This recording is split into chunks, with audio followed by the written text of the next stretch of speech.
Mesdames et messieurs, salut. Je suis toujours tellement contente de te voir au JT qui fait rigoler ou l'hebdomadaire des bonnes nouvelles. Tu sais que c'est donc toi qui décides, ne t'inquiète pas.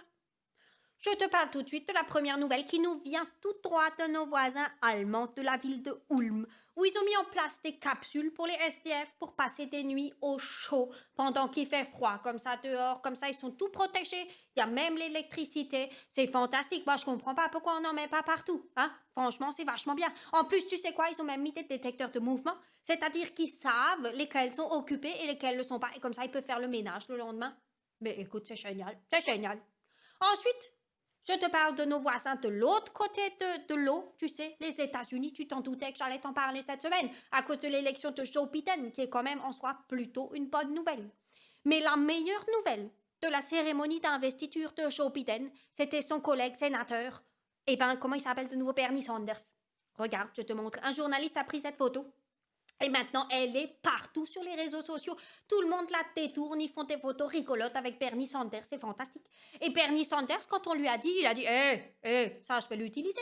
Il a mis sa photo sur un pull qu'il a vendu et tous les bénéfices, 100% des bénéfices vont à une association caritative qui s'appelle Meals on Wheels ou Repas sur roue, de l'état de Vernon. Et en même pas 2 jours, il a tout vendu. C'est tout parti, tout pour les Meals on Wheels. Merci Bernie. Fantastique.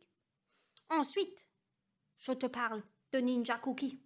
Rien à voir avec un espion culinaire japonais, ni avec le petit frère sportif du Cookie Monster, non. Tout ça à voir avec ton Internet. Oui, parce que quand tu vas sur Internet, tu utilises des cookies. Et les cookies, c'est en fait ta signature. Donc dès que tu vas sur un site, le site, il sait que tu étais là, il sait qui tu es, il sait quand tu étais là, il sait tout.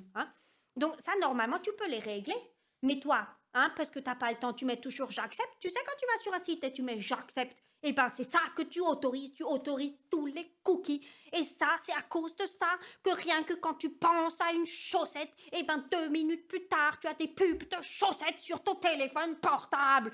C'est à ça que ça sert, les cookies, Théo et Guillaume, 2 Français, ils ont pensé à Ninja Cookie, qui fait à ta place, ils paramètrent à ta place, ils mettent sur non, non, non, non, non, non, ils paramètrent tout à ta place. Fantastique, merci Théo et Guillaume. Bon, maintenant je vais te parler de la campagne. Il serait temps qu'on la protège, puisque le 21 janvier, ils ont sorti une loi qui protège le patrimoine sensoriel de la campagne, c'est-à-dire le bruit et les odeurs. Tout ça à cause de qui? À cause des Parisiens. Alors attention, ne te fâche pas. Je ne te parle pas de l'habitant de Paris. Non, pour moi, le Parisien, c'est n'importe quelle personne, de n'importe quelle ville en France, qui te dit moi j'adore la campagne, tout ça, parce que tous les matins, avant d'aller travailler, il passe à côté du petit carré d'herbe sous l'arbre devant sa porte d'entrée. Je te parle de ce Parisien-là.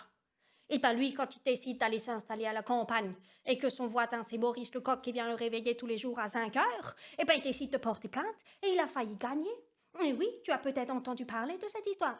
Maintenant, heureusement, ça s'est protégé. C'est-à-dire que maintenant, ils veulent faire une carte où tu as des risques, tu sais, comme le risque sismique, le risque de crue quand tu achètes une maison ou un appartement. Maintenant, quand tu achètes une campagne à la maison, tu as le risque sensoriel. Donc, quand tu achètes ta maison, tu sais déjà que c'est Maurice Lecoq, ton voisin, qui va te réveiller tous les jours à 5 heures. Et si, après avoir acheté, tu trouves que ça t'embête, c'est tant pis pour toi. C'était écrit sur le contrat. Très bien, fantastique. Et la dernière nouvelle du jour nous vient d'une abonnée et je la remercie parce que celle-là, j'aurais été triste de passer à côté. Puisqu'ils ont découvert le premier anus de dinosaure qui a plus de 120 millions d'années. C'est la première fois qu'on trouve un anus aussi bien conservé, donc là ils ont pu le reproduire en 3D. Et ça aboutit à la meilleure nouvelle du jour. On va enfin savoir comment les dinosaures faisaient caca. Écoute, ça me réjouit, je dois dire, ça me réjouit, Et avant de te quitter, je te donne des nouvelles du monsieur à qui on a greffé les bras. Il va bien. Je t'en ai parlé la semaine dernière et là, il s'est réveillé, tout va bien. Voilà, sur ces bonnes nouvelles, je te laisse. Je te souhaite une bonne semaine, une bonne soirée comme d'habitude et je te dis à la semaine prochaine. Allez, salut!